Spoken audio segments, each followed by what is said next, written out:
Hola amigos, esto es Teologuemos. Vivimos en una cultura donde se nos dice que vos y yo somos merecedores de cualquier bien. Se nos dicen frases como vos te lo mereces, es que vos te lo ganaste y quizá vos trabajaste y luchaste por obtener eso que ahora tenés.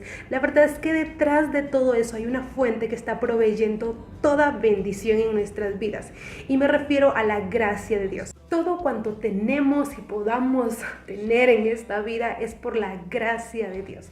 Pero, ¿qué es la gracia? Tanto en el Antiguo Testamento como en el Nuevo Testamento se menciona la palabra gracia. Etimológicamente, esta palabra significa un favor o una disposición favorable que se expresa en una acción bondadosa de una persona hacia otra persona. Esta palabra implica que ese favor causa un placer o un deleite a aquel que lo recibe. Así es que podemos ver que bíblicamente la gracia es un favor mostrado de parte de Dios para nosotros que causa placer o deleite. En los primeros capítulos de la Biblia nosotros no encontramos la palabra gracia mencionada como tal, pero sí la encontramos implícita. En Génesis 1 nosotros encontramos esa acción bondadosa de Dios, su gracia, creando todo lo que existe y poniendo al hombre en su creación para que éste sea portador de su imagen. En Génesis 3 nosotros vemos el desastroso evento de la caída donde el hombre se rebela contra Dios, pero allí mismo en ese evento desastroso nosotros podemos ver la gracia de Dios manifestada, pues en Génesis 3:15 nosotros encontramos que Dios hace la primera mención en lo que se conoce como el protoevangelio, la primera mención de redención de un Salvador que iba a venir a restaurar y a redimir toda su creación. Así es que nosotros podemos ver la gracia de Dios manifestada en la peor condición de sus criaturas allí en el Edén. Pero también más adelante nosotros encontramos que Dios, tras ellos caer en pecado y darse cuenta que están desnudos y esconderse de Dios y sentir vergüenza, en esa condición ya caída que ellos tenían, Dios muestra su gracia, pues Él los viste con pieles y definitivamente tuvo que haber un sacrificio. Así es que nosotros podemos ver aquellos que se habían rebelado contra Él y que lo habían traicionado, ahora eran los receptores de esa gracia divina. Cuando llegamos a Génesis 6, nosotros nos encontramos que la maldad de los hombres ya era mucho, por lo que Dios decidió que iba a borrar a la humanidad de la tierra y le dolió en su corazón la condición en la que estaba la humanidad.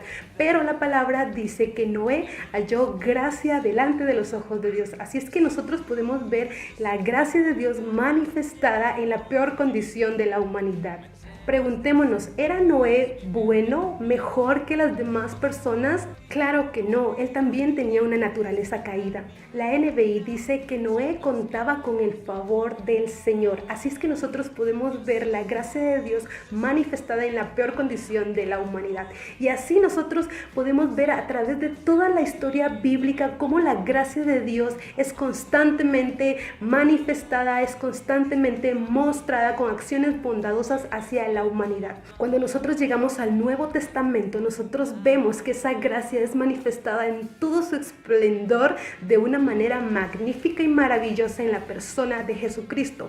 Juan dice que la gracia y la verdad vinieron por medio de Jesucristo. Debemos de recordar que la idea original de la gracia es el de dar un favor gratuitamente, no por mérito alguno. Así es que la gracia de Dios se desplaya en Jesús para los pecadores inmerecedores que realmente no merecen nada, absolutamente nada. Interesantemente, Hebreos menciona que Jesús padeció por la gracia de Dios. Romanos menciona que donde abundó el pecado, sobreabundó la gracia. Es una realidad que en nuestro pecar su gracia es más y más evidente. Es en este escenario donde el pecado abunda, donde Dios manifiesta de una manera gloriosa su gracia. ¿Por qué?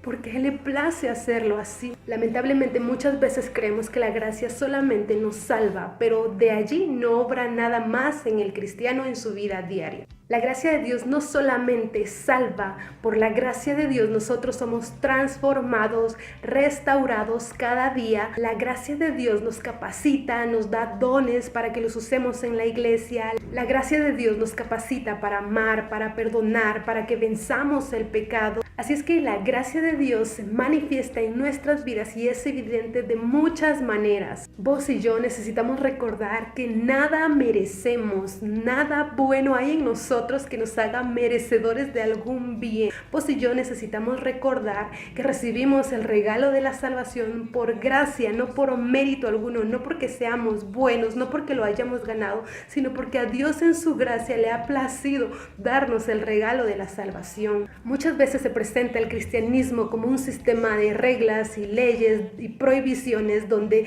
si vos las haces, vos solo así te vas a ganar el favor de Dios. Esto es moralismo. El moralismo es creer que yo tengo que trabajar duro, muy duro para solamente así ganarme el favor de Dios. El moralismo nos lleva a pensar que Dios está mayormente interesado en nuestra obediencia y aunque la obediencia no es mala y constantemente la Biblia nos llama a la obediencia, el Evangelio constantemente exalta la gracia, el Evangelio nos llama a las buenas obras, pero el Evangelio nunca nos llama a las buenas obras solo para obtener la gracia de Dios. Esta es una idea errada que comúnmente nosotros vemos a nuestro alrededor. Por esa gracia misma que hemos ya recibido, esa misma gracia nos mueve a la obediencia, nos mueve a las buenas obras. Y no son tus obras, no es tu buen comportamiento el que te lleva a tener el favor de Dios. Todo cuanto tenemos y podamos tener en esta vida es por la gracia de Dios. Así es que tu vida celebre la gracia de Dios, que tu vida cuente la gracia de Dios, esa gracia que se manifiesta cada día de muchas maneras y magníficamente se ha manifestado en la cruz, en la persona de Cristo. Se respira gracia, Jesús, yo soy tu